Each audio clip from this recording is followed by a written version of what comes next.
Bonjour, c'est Gilles du site boursicoté.com. Voici l'analyse technique des principales paires de devises du marché Forex pour cette journée du vendredi 8 novembre 2013. Et nous commençons cette analyse par la paire de devises euro-dollar, donc suite ici au signal ici de baisse qui a été bien suivi puisqu'on est bien revenu chercher ici cette moyenne mobile 20 exponentielle comme une résistance. Et bien le CAC a confirmé.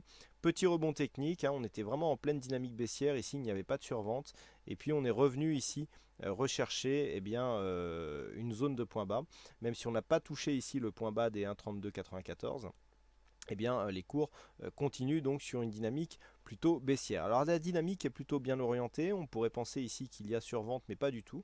On est juste en pleine dynamique sur le stochastique. Alors malgré tout, le stochastique qui a en cours de route quasiment invalidé son signal, puisque si nous regardons cet indicateur de plus près, eh bien, nous avons ici l'indicateur qui est repassé au-dessus de sa ligne de signal, ce qui confère moins de puissance ici à ce signal baissier, même si la dynamique continue à être plutôt bonne.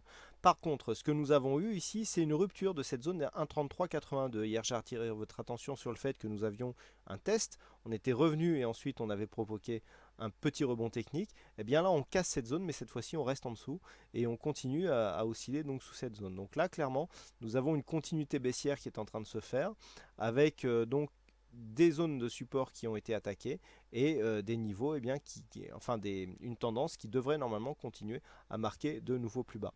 Alors donc sur une rupture de cette zone, il y aurait donc le franchissement des 1,3294 qui validera ici une continuité baissière puisque c'est le point bas significatif. Et puis donc le prochain objectif se situera à 1,3239. Donc prochain objectif baissier de la paire de devises euro-dollar. On ne prend pas en compte ici cette extension de Fibonacci 1,3251, elle n'est pas valable, elle est juste là puisque nous avions ici une phase de retracement, mais par contre il n'y a pas eu au niveau extension, cette extension ici ne veut rien dire, d'ailleurs on va l'effacer tout de suite, voilà, elle n'est pas significative. Donc toujours un biais baissier sur l'euro-dollar, zone de début d'invalidation si les cours repassent durablement au-dessus des 1,3382, zone d'invalidation de tendance si les cours repassent au-dessus du plus haut de cette bougie à 1,3438.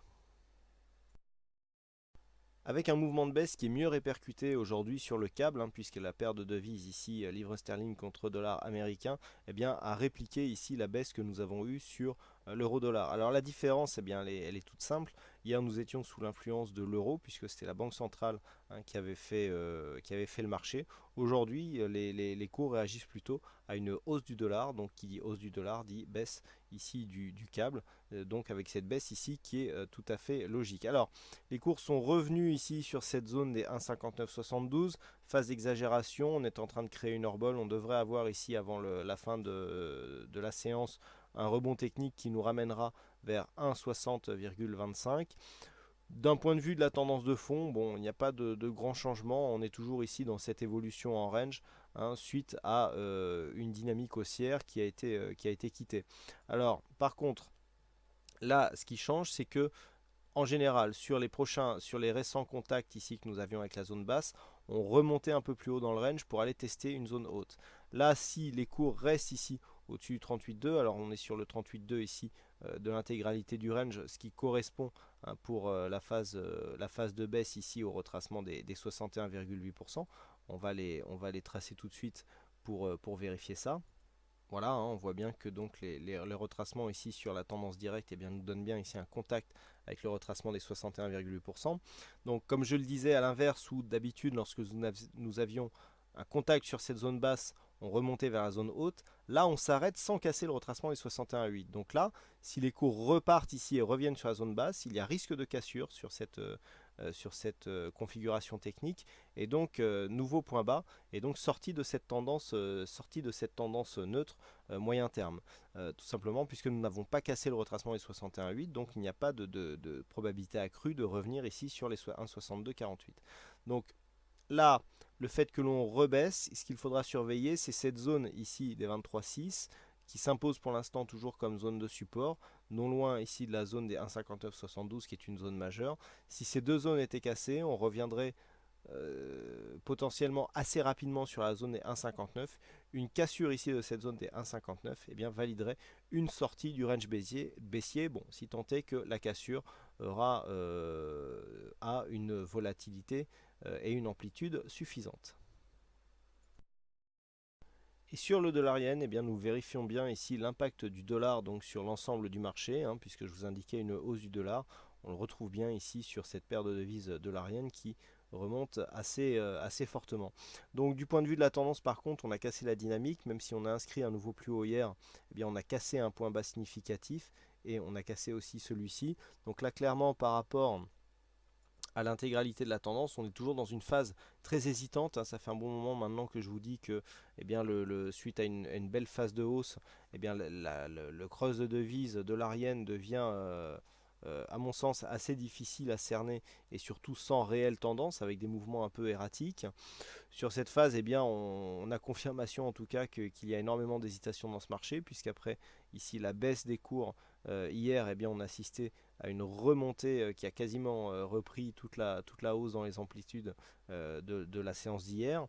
Donc bon, voilà, encore énormément d'hésitation, un biais qui reste neutre sur le moyen terme, une tendance assez difficile à cerner d'un point de vue court terme.